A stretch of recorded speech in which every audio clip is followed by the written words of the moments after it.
سڵاوتان لێبێت لە شارپرێسەوە ئەم کاتتان باش بۆ قسەی هەواڵی ئەمڕۆتان پێشکەش دەکەم. بەغدا دەیەوێت پارە بنێرێت و هەرێم ئامادە نییە وەری بگرێت. وادەی دابشکردنی موچەی مانگی حەوت لە هەرێم دیار نییە و بەغدا ئامادەیە مانگانە 598 ملیار دینار وە قەرز بۆ موچە بنێرێت، بەڵام هەرێم ئامادە نییە ئەو بڕەپارەیە وەربگرێت و داوای زیاتر لە 900 ملیار دینار دەکات. سەرچاوەیەک لە وەزارەتی دارایی و ئابووری هەرێم بە میدیا یەکێتی ڕاگەیاندووە تا بەشە بودجەی هەرێم بە تەواوەتی نێت ئامادە نین ئەو بڕەپارەیە وەکو قەرز وەربگرن، چونکە 598 ملیار دینار بەشی موچە ناکات. میدیا یەکێتی ئەوەشی خستۆتە ڕوو دیوانی چاودێری دارایی عێراق راپۆرتێکی لەبارەی خەرجی و داهاتەکانی هەرێمی کوردستان ئامادە کردووە و ئاراستی وەزارەتی دارایی عێراقی کردووە. وەزارەتی داراییش دوای بەراوردکاری و لێدەرکردنی خەرجی و داهاتەکانی هەرێم راپۆرتەکە بۆ محەممەد شیع سوودانی سەرۆک وەزیرانی عێراق بەرز دەکاتەوە. ئەوەش لە کاتێکدایە بۆ هۆی ڕاگررتنی هەناردەی نەوتەوە حکوومەتی هەرێمی کوردستان کێشەی دابینکردنی پارەی موچەی بۆ دروست بۆ ناتوانێت تەنیا بە داهاتی ناوخۆ دابینی بکات. ململانەکانی نێوان پارتی و یەکێتی لەناو وەزارەتی پێشمەرگە تونتر بوونەتەوە. بریکاری وەزارەتی پێشمەرگە کە لە پشکی پارتیە بەرپرسێکی وەزارەتی پێشمەرگە لە پشکی یەکێتی لە پۆستەکەی دوور دەخاتەوە. ئەمینداری گشتی وەزارەتی پێشمەرگەش لە پشکی یەکێتی ڕەتی دەکاتەوە پابند بن بە بڕیارەکەەوە. عەبدولخالق باپیر بریکاری وەزارەتی پێشمەرگە لە تیمی پارتی بە نووسراوێک عەمید نزار قادر مەجید بەڕێوەبەری موچە لە بەڕێوەبەرایەتی گشتی بودجە و بەرنامەکان کە لە تیمی یەکێتیە دوور خستوێتەوە.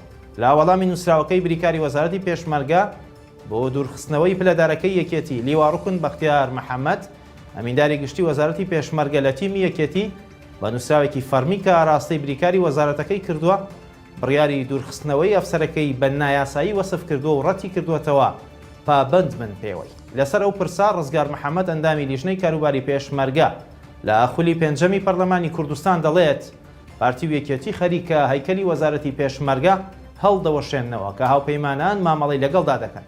ئەوان بایەخ با وەزارەت نادەن، بەڵکو بایەخ با هێزە حزبیەکانی خۆیان دەدەن.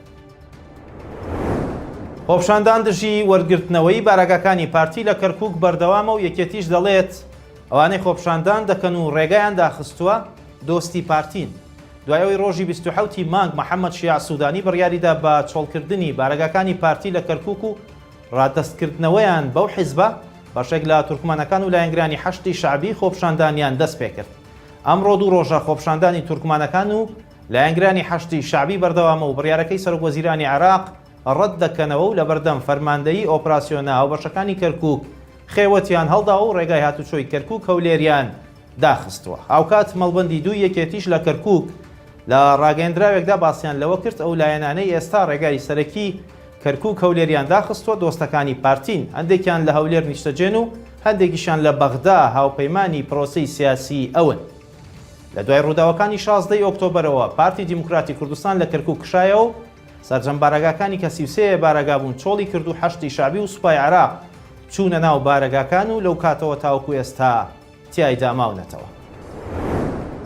ئەندامێکی ئەنجومەنی پارێزگای سلێمانی ڕایگەیاند لەبەر ئەوەی باسی گەندەڵی و بەهەدەردانی داهاتی کردووە وەزارەتی دارایی سکاڵایان لەسەر تۆمار کردووە.